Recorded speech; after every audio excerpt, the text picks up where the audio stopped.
আজকে আমাদের সহজ কথায় এক ঝলক টাটকা হাওয়া। আজকে আমাদের আমাদের সহজ কথায় পরবর্তী প্রজন্ম।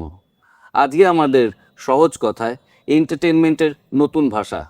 আজকে আমাদের সহজ কথায় এমন একজন কন্টেন্ট ক্রিয়েটর যে তার লেখা দিয়ে, অভিনয় দিয়ে, তার বুদ্ধিমত্তা দিয়ে আমাকে এবং আমার মতন অজস্র বাঙালিকে মোহিত করে দিয়েছে।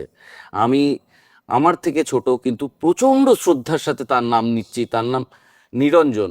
তার টাইটেল আমি জানি না, আমি তার টাইটেল লাভটা সেনই জানি। তোমার নিরঞ্জনের পুরো নাম নমস্কার, কি? নিরঞ্জন মণ্ডল। নিরঞ্জন মণ্ডল।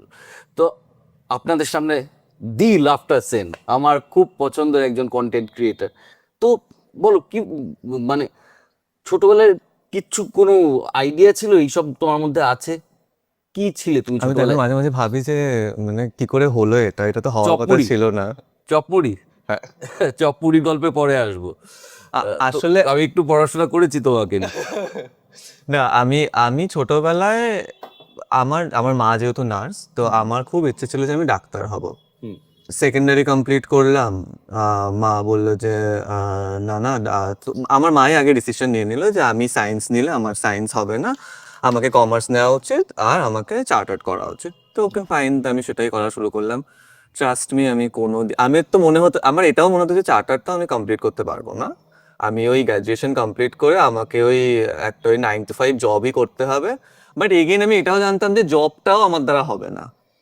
ফর সাম আননোন রিজন আমি জানতাম যে মানে ওই জবটা আমার হবে না। আমি এটাও ভাবতাম যে হ্যাঁ হয়তো চাকরি পাবো, করবো। একটা ইন্টারভিউ আমি দিয়েও ছিলাম, ওটা ক্র্যাকও করেছিলাম। দ্য মোমেন্ট আমি ওটা করে বাড়িতে আসলাম, এসে মাকে আমি বললাম, মাদের প্রণাম টনাম করলাম, করে মাকে আমি এটাও বললাম যে এটা কিন্তু থাকবে না বেশি দিন, টিকবে না বেশি দিন। তো তারপর চার্টার্ড করছিলাম, দেন গ্র্যাজুয়েশনে তখনও কমপ্লিট হয়নি, জাস্ট হবে হবে। তারপর হঠাৎ করে মানে এগুলো আমি তোমাকে আগেও যেটা বলছিলাম যে কোনোদিনই ভাবিনি যে কিছু হবে, বা আমার প্রথম প্রথম আমি এমনিই জাস্ট বানাতাম। তখন আমার খুব মনে হয়েছিল যে আমি সমাজ সচেতনমূলক কিছু বার্তা দেবো মানুষকে। তো আমি ইউটিউবে বানানো শুরু করলাম। এবার যেটা হয় মানে খুবই একটা প্রোডাকশন, লো কোয়ালিটির একটা ভিডিও যেটা মানুষের কাছে রিচ করছে না, ওই আমার কটা বন্ধুই দেখছে। দেন তারপরে আমি ফেসবুকে মনে হয় ভিডিও করা শুরু করলাম, যেহেতু দেন কোভিড স্টার্ট হলো। কিছু করার নেই, ফ্রি এর নেট আছে বাড়িতে, তো ওই লিখতাম, লিখে ভিডিও বানাতাম। প্রথম ভিডিওটাই মনে হয় ফেসবুকে ভাইরাল গেল। দেন তারপর অনেকেই বললো যে পেজ ওপেন করতে, তারপর তো এইসব মনিটাইজেশন এন্ড এগুলোও জানতাম না। তো দেন করলাম, করে ফেসবুক কদিন চলছিল। দেন আমাকে একজন আমার একজন মেল উইশার সাজেস্ট করলো যে ইনস্টাগ্রামে কিছু করতে, যে এটাকে আরো একটু বাড়াতে, লাইক মানে এটার একটা আলাদা সাইডও আছে। তো আমি বললাম ওকে ফাইন, রিল বানানো শুরু করলাম। দেন হতে হতে হতে হতে আজকে এখানে এসে দাঁড়িয়েছে। এখন তুমি যদি আমাকে রিকল করতে বলো, এখন আমি ভাবলে হয়তো এখন দিনে দাঁড়িয়ে হয়তো সেগুলো ভাবছি, কিন্তু তখন আমি মানে কিছুই ভাবি না, আমার জাস্ট মনে হয়েছে আমি করে গেছি।